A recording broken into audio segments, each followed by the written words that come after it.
As I said at the top of the show, we're going to talk about the new Teaching Fellows program today. And joining us for the first segment are two deans from schools that were recently selected to be part of the program. We have Mary Ann Danowitz. She is the dean of the NC State College of Education, also the chair of the new North Carolina Teaching Fellows Commission. And next to her is Dr. Ann Bullock. Ann is the dean of Elon University School of Education. Thank you both for being here. Thank you. Dr. Danowitz, you were here with us on our very first show in October last year, and we talked about Teaching Fellows and how one of the things we needed to do was bring a program back. And now it's here, and you're the chair of the commission, and you've got this program. So why is this program, a program like this, important in your perspective? Keith, I believe it's so important because what it does, it begins to encourage talented folks who want a career in education, especially in our high needs areas, to enter education with the expectation that they will not have the burden of a high cost to enter a profession that's not necessarily going to be a high earning one. It also, I think, really represents a significant statement on the part of our legislature that education is an important investment for the state in terms of building our future workforce.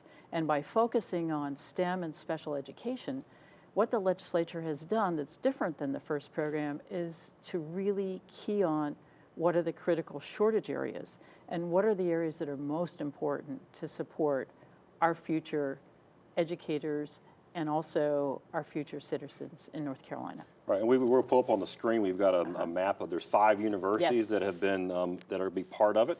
One of them is Elon University, and I know because of being involved with the first program, Elon, I believe, was the first private university in the original Teaching Fellows program. So why is it so important to Elon? Why do you care so much about this program? Elon cares about this program because we believe that at Elon you get a great education. And this program allows scholarship monies to bring students to both private and public institutions and to see what they can get and what's the best fit for them if they want to be a teacher. Elon never disbanded their Teaching Fellows program. We have kept it, made it a national Teaching Fellows program. That has expanded at Elon into other fellows programs in business and communications and College of Arts and Sciences. And so we really see the value of a cohorted, specific, focused program to really prepare leaders for the classroom. They're going to make a difference for all the children of North Carolina. Right. Mary Ann, you were on the commission and that I guess ultimately selected the 5 universities. Yes. So with State Carolina, Meredith, Elon, and UNC Charlotte, correct? Yes, that's right. I'll make sure I didn't forget anybody. You've got it. How are they selected? We worked very, very closely with the guidelines that were specified in the legislation. And what many people don't know is that there's a considerable accountability and requirements that the legislature has passed, that the Department of Public Instruction has, so that we were focused on the effectiveness of institutions. That meant that we looked to the criteria that the legislation had laid out, which focused on the performance of candidates, the effectiveness of student performance where their graduates taught, and overall the pass rate on licensure exams.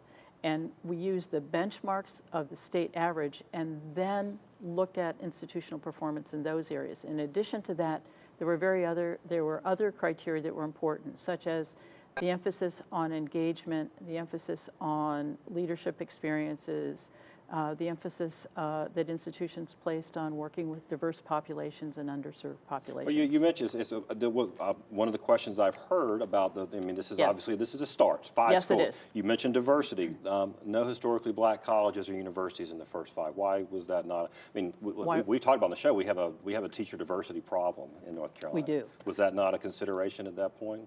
It was a consideration, but that was not the focus of the legislation. Right. And as a commission, our responsibility was to look for high quality based on the criteria that the legislature had set. We had some excellent applications from colleges that are doing amazing things. But looking closely at what the initial criteria were, we were in a situation where At this point, we're focusing on that rather than institutional diversity or regional considerations. Right. Well, let's look at we're going to put on the screen some images about the process. How are the fellows going to be selected, Dr. Bullock? They will go through an application process through a central website that is being generated by UNCGA. Yeah, we've got it on the screen now. It's ncteachingfellows.com.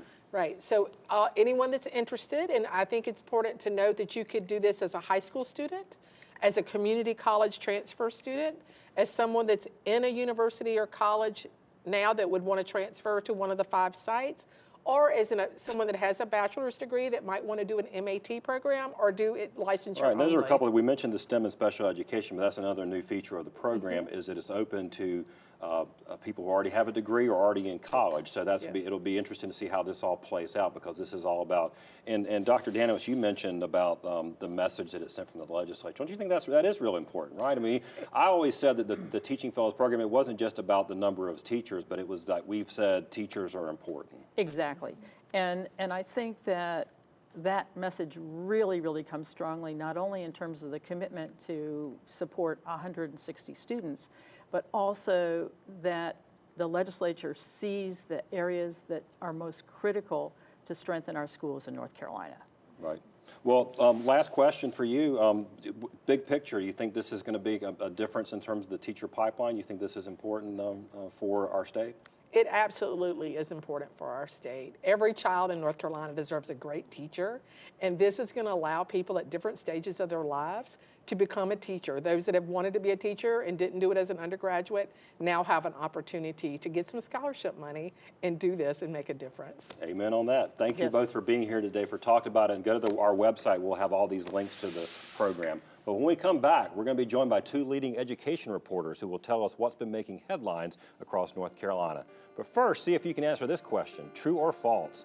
New teaching fellows can repay their loan twice as fast by teaching in a low-performing school.